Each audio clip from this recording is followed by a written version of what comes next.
Think point and click games are just for PC? Think again. While the genre may have found its roots with mouse and keyboard, some truly fantastic point and click adventures have made their way to the PlayStation, and they deserve way more love than they get. In this video, we're diving into 5 standout point and click games to showcase the creativity, storytelling, and charm that make the genre so beloved. Whether you're a longtime fan of narrative-driven puzzles, you're just curious about the slower paced, story-rich experiences on PlayStation, or you're looking to score a stress-free platinum, these games are absolutely worth checking out. Let's jump in. Number 1. Tuberbrook. Tuberbrook is a beautiful point-and-click sci-fi adventure game set in 1960s Germany. You play as Hans Tannhauser, an American scientist who won the trip of a lifetime and gets to explore Tuberbrook, a remote rural village in the mountains of Cold War Germany. The game was clearly inspired by shows like X-Files and Twin Peaks. In fact, if you throw in a dash of Stranger Things and have an almost Star Trek on Earth feel to the story, you've just about got where this is going. The story is engaging and unique. It explores themes such as love, friendship, loyalty, self-discovery, and dinosaurs, all while you're dealing with parallel universes, the possible end of life and the universe, and even fixing a paddle boat. What really shines is the wholly unique look of the game. The entire game is handmade with miniatures.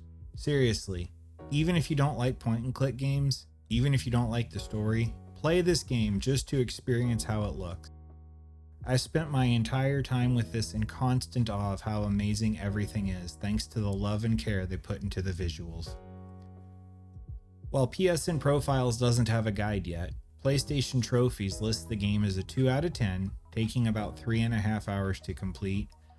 Along the way, you'll grab 19 bronze, 10 silver, 5 gold, and 1 platinum trophy, for a total of 35 shiny trophies for your collection. This is the game that I recommend most out of this entire list. If you're only going to try one game from this video, make sure it's this one.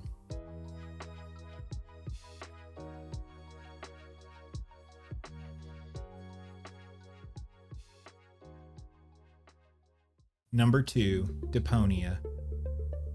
Deonia takes place on the planet of Deonia, a sort of leftover place where those who were not able to ascend to living on the utopia floating city of Elysium are scraping out a life for themselves. Those who live in Elysium have largely forgotten that Deonia has folks living in it and assume it's an uninhabitable wasteland. In fact, they use the whole planet as a dumpster and they throw their trash down there frequently.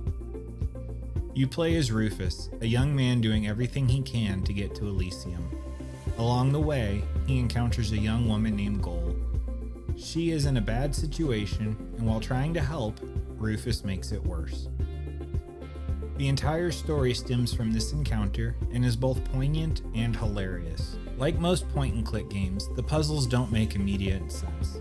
Unlike most point-and-click games, this one offers a quality of life upgrade to simply skip them, which is nice. With quirky humor, an engaging story, and setting up the story for several sequels, Deonia is a game worth checking out. PSN Profiles gives it 2 out of 10 for difficulty, and it'll take you about 4 hours to complete. Along the way, you'll grab 2 bronze, 7 silver, 9 gold, and a platinum trophy, for a total of 19 shiny trophies for your collection. Number 3. Sam and Max Save the World. Sam and Max Save the World is a fun and loving homage to detective noir comics of yesteryear.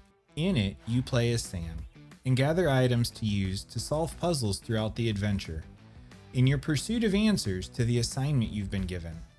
Investigating a bunch of former child stars who've formed a gang known as the Soda Poppers. From there, things escalate until you're crashing a virtual reality program called Reality 2.0 before it can force the world economy to collapse. Just another day in the office for Sam and Max. This game was originally released as a series of episodes on computer before being compiled into a complete collection after each released. It's made by Telltale Games, a studio known for hitting the right notes when it comes to story-forward gaming. Sam and Max does not disappoint on that at any point. While there are only 13 trophies, including 2 silver, 10 gold, and the platinum, the game is a delight and worth checking out despite the relative lack of trophies to showcase. While the normal trophy sites don't have a guide, there are several floating around out there, and I would estimate that the game is a 2 out of 10 for difficulty and will take about 9 hours to complete. That is, if you're reading the story, and you should. It's great. Number 4. Grim Fandango. Set in the land of the dead, this retro-futuristic version of the 1950s, Grim Fandango, sees the player taking the role of Manny, a travel agent at the Department of Death.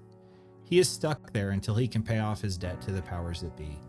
Paying off that debt largely depends on the quality of the clients he's assigned, and frustrated that he never gets assigned a good client, he opts to steal them from his co-workers instead. And that's where this plot kicks off and the adventure begins. This game was originally released in 1998, and even though this is a remaster, that age shows. Nothing game-breaking or problematic to the point of being unplayable, but to earn the platinum, you have to play with the original control layout, and that makes the game one number grade harder than if you use the more updated control scheme.